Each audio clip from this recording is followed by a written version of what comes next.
নমস্কার বন্ধুরা, ফুটন্ত গরম জলে ডিম দিয়ে একদম নতুন স্বাদের দারুণ টেস্টি একটা রেসিপি আজকে আমি আপনাদের সাথে শেয়ার করব। ডিম দিয়ে তো অনেক রকম রেসিপি তৈরি করে খেয়েছেন, একবার ডিমের এই নতুন স্বাদের রেসিপিটা ট্রাই করে দেখতে পারেন, বাড়ির প্রত্যেকে খুব পছন্দ করবে। ডিমের এই রেসিপিটা তৈরি করার জন্য এখানে আমি দেখুন 3টে ডিমকে একটা বাটির মধ্যে ফাটিয়ে নিচ্ছি। ডিমের পরিমাণটা আপনারা নিজেদের পছন্দ অনুযায়ী কমিয়ে বা বাড়িয়ে নিতে পারেন, মানে রেসিপিটা যেই পরিমাণে তৈরি করবেন সেই অনুযায়ী ডিমের পরিমাণ কম বেশি করে দিয়ে নেবেন। তো আমি 3টে ডিমকে ফাটিয়ে নিয়েছি আর এর মধ্যে নিয়ে নিচ্ছি পরিমাণ মতো লবণ দিয়ে এখন ডিম 3টেকে খুব ভালো করে ফেটিয়ে নেব। আমি একটা চামচের সাহায্যে ফেটিয়ে নিচ্ছি, আপনারা চাইলে হ্যান্ড উইক্স বা কাঁটা চামচ দিয়েও ফেটিয়ে নিতে পারেন। 3টে ডিমকেই লবণ দিয়ে খুব ভালো করে ফেটিয়ে নিয়েছি আর এদিকে দেখুন ওভেনে একটা কড়াই বসিয়ে তাতে বেশ খানিকটা পরিমাণে জল দিয়ে একদম ফুটন্ত গরম করে নিয়েছি। আর এই ফুটন্ত গরম জলের মধ্যে দিয়ে দিলাম 1 চামচের মতো সরষের তেল। আপনারা রান্নার যে কোনো তেল ব্যবহার করতে পারেন। এরপর গ্যাসের ফ্লেম মিডিয়ামে রেখে ওই যে ফেটিয়ে রাখা ডিম সমস্তটাই এই জলের মধ্যে ঢেলে দিচ্ছি। ডিম ফুটন্ত গরম জলের মধ্যে দিয়ে দিয়েছি আর এখন কিন্তু একদম ডিমটা নাড়ানো যাবে না, এইরকম ভাবে মিনিট খানিকের মতো ডিমটা ছেড়ে দেব। মিনিট খানিক পর ডিমটা বেশ খানিকটা সেদ্ধ হয়ে গেছে আর একটু শক্তও হয়ে গেছে। আর এখন একদম হালকা হাতে ডিমটা এপিট ওপিট উল্টে নেব।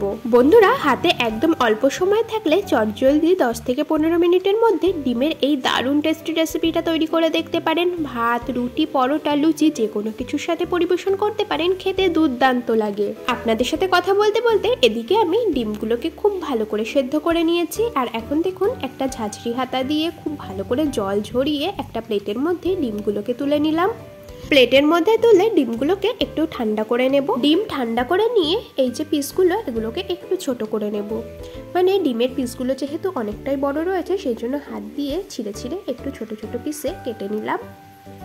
তো সমস্ত ডিমগুলো একটু ছোট সাইজ করে পিস করে নিয়েছি আর এখন দেখুন ওভেনে একটা কড়াই বসিয়ে কড়াইটা খুব ভালো করে গরম করে নিয়েছি আর এর মধ্যে দিয়ে দিচ্ছি রান্নার তেল। এখানে আমি বড় চামচে 3 চামচ রান্নার তেল দিয়ে দিলাম। তেল দিয়ে তেলটাকেও খুব ভালো করে গরম করে নিতে হবে। তো বন্ধুরা, তেল খুব ভালো করে গরম করে নিয়েছি। এরপর এর মধ্যে দিয়ে দিচ্ছি সামান্য পরিমাণে কালো জিরে আর দিয়ে দিচ্ছি একটা শুকনো লঙ্কা আর কালো জিরে সুন্দর ভাজা ফ্লেভার বেরোনো পর্যন্ত একটু ভেজে নিতে হবে। তো বন্ধুরা, খুব ভালো করে ভেজে নিয়েছি। এখন এর মধ্যে দিয়ে দিচ্ছি কুচিয়ে নেওয়া পেঁয়াজ। এখানে আমি 2টো বড় সাইজের পেঁয়াজকে ঝিরিঝিরি করে কুচিয়ে কেটে নিয়েছি। এই রেসিপিতে কিন্তু পেঁয়াজের পরিমাণটা একটু বেশি দিতে হবে। তো পেঁয়াজগুলো দিয়ে খুব ভালো করে একটু ভেজে নেব আর এর মধ্যে আমি সামান্য একটু লবণ দিয়ে দিচ্ছি যাতে পেঁয়াজটা তাড়াতাড়ি সফট হয়ে যায়। পেঁয়াজগুলোকে হালকা গোল্ডেন কালার করে ভেজে নিতে হবে। তো বন্ধুরা, পেঁয়াজ ভাজা হতে থাকুক, এই সময় আমি একটা মশলা তৈরি করে নেব। দেখুন একটা বাটি নিয়ে নিয়েছি আর এর মধ্যে নিয়ে নিলাম 1 চা চামচ জিরের গুঁড়ো, 1/2 চা চামচের মতো দিয়ে দিচ্ছি ধনে গুঁড়ো, স্বাদ অনুযায়ী শুকনো লঙ্কার গুঁড়ো আর দিয়ে দিচ্ছি পরিমাণ মতো হলুদ গুঁড়ো। এরপর এই গুঁড়ো মশলার মধ্যে অল্প পরিমাণে জল দিয়ে একটা চামচের সাহায্যে খুব ভালো করে গুলে নেব। আমি এখানে গুঁড়ো মশলা ব্যবহার করছি, আপনারা চাইলে গোটা মশলা বেটে তারপরে কিন্তু রান্নাতে ব্যবহার করতে পারেন। তবে গুঁড়ো মশলা ব্যবহার করলে গুঁড়ো মশলাগুলোকে আগে থেকে জলে এইরকমভাবে একটু গুলে নিলে কিন্তু স্বাদটা ভীষণ ভালো আসে। তো যাই হোক, আবারও ওভেনের কাছে চলে এসেছি আর পেঁয়াজগুলো কিন্তু সুন্দর গোল্ডেন কালার করে ভেজে নিয়েছি। এর থেকে আর বেশি ভাজবার প্রয়োজন নেই। পেঁয়াজগুলোকে সুন্দর করে ভেজে নিয়ে এর মধ্যে দিয়ে দিলাম 1/2 চা চামচ আদা বাটা আর দিয়ে দিচ্ছি জলে গুলে রাখা গুঁড়ো মশলা। সমস্ত কিছু একসাথে খুব ভালো করে নেড়েচেড়ে মিশিয়ে নেব। আর এখন এর মধ্যে দিয়ে দেব লবণ। এখানে আমি 1 চামচ লবণ দিয়ে দিচ্ছি, আপনারা নিজেদের স্বাদ অনুযায়ী লবণের পরিমাণ কম বেশি করে দিয়ে নেবেন। আর এখন মশলাটা খুব ভালো করে কষিয়ে নিতে হবে, মানে মশলা থেকে কাঁচা গন্ধ যাওয়া পর্যন্ত এবং তেল ছাড়া পর্যন্ত খুব ভালো করে এটাকে ভেজে নেব। সমস্ত মশলা 2 মিনিটের মতো খুব ভালো করে কষিয়ে নিয়েছি। এখন এর মধ্যে দিয়ে দিচ্ছি পোস্ত বাটা। এখানে আমি বড় চামচের 2 চামচ পোস্ত বাটা দিয়ে দিলাম আর পোস্তর বাটি ধুয়ে সামান্য পরিমাণে দিয়ে দিলাম জল। এরপর এর মধ্যে দিয়ে দিচ্ছি সেদ্ধ করে রাখা ডিম। পোস্ত বাটা আর ডিম দিয়ে একদম হালকা হাতে খুব ভালো করে নেড়েচেড়ে সমস্ত কিছু একসাথে মিশিয়ে নেব আর এইরকমভাবে আরও মিনিট খানিক বা 2 মিনিটের মতো কষিয়ে নেব।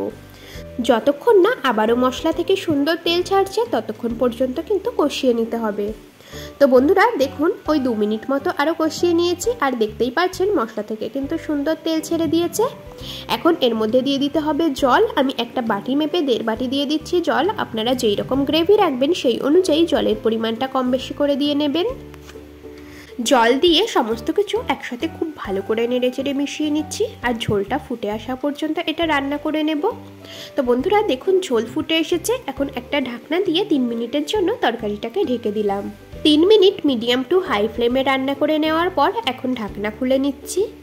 রান্নাটা কিন্তু বন্ধুরা প্রায় হয়ে এসেছে। ঢাকা খুলে আবারও হালকা হাতে তরকারিটা একটু নেড়ে নিচ্ছি। এখন এর মধ্যে দিয়ে দেব হাফ চা চামচ ভাজা মশলা গুঁড়ো।